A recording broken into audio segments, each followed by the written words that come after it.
ഇപ്പൊ recent law പ്രകാരം പറയുന്നത് വെക്കുമ്പോൾ ഒരു ഇന്റന്റിംഗ് കപ്പിൾസ് അറ്റ്ലീസ്റ്റ് 5 ഇയേഴ്സിലും മാരീഡ് ആയിരിക്കണം സറോഗസി സ്വീകരിക്കാൻ വേണ്ടിയിട്ട്. നമുക്കറിയാം ഇൻഫെർട്ടിലിറ്റി എന്ന് വെക്കുമ്പോൾ അറ്റ്ലീസ്റ്റ് 1 വർഷോളം അൺപ്രൊട്ടക്റ്റഡ് ആയിട്ടുള്ള സെക്ഷൽ ഇന്റർകോഴ്സ് ചെയ്തിട്ട് പിള്ളേരിനെ കൺസീവ് ചെയ്യാൻ പറ്റിയില്ലെങ്കിലാണ് ഇൻഫെർട്ടൈൽ എന്ന് പറയാം കപ്പിൾസിനെ.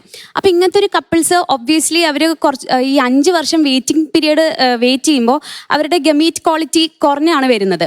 അപ്പൊ ഈ 5 വർഷം നമ്മൾ വെയിറ്റ് ചെയ്യേണ്ട വല്ല ആവശ്യമുണ്ടോ? അപ്പൊ അത് ഒരു 2 വർഷമോ അല്ലെങ്കിൽ ഒരു 3 വർഷമൊക്കെ ആക്കിയാൽ കുറച്ചുകൂടെ നല്ലതായിരിക്കില്ലേ ഈ ഗമീറ്റ് ക്വാളിറ്റി ഒക്കെ മെയിൻറ്റെയിൻ ചെയ്യാൻ വേണ്ടിയിട്ടും സറോഗസിന്റെ ചാൻസ്?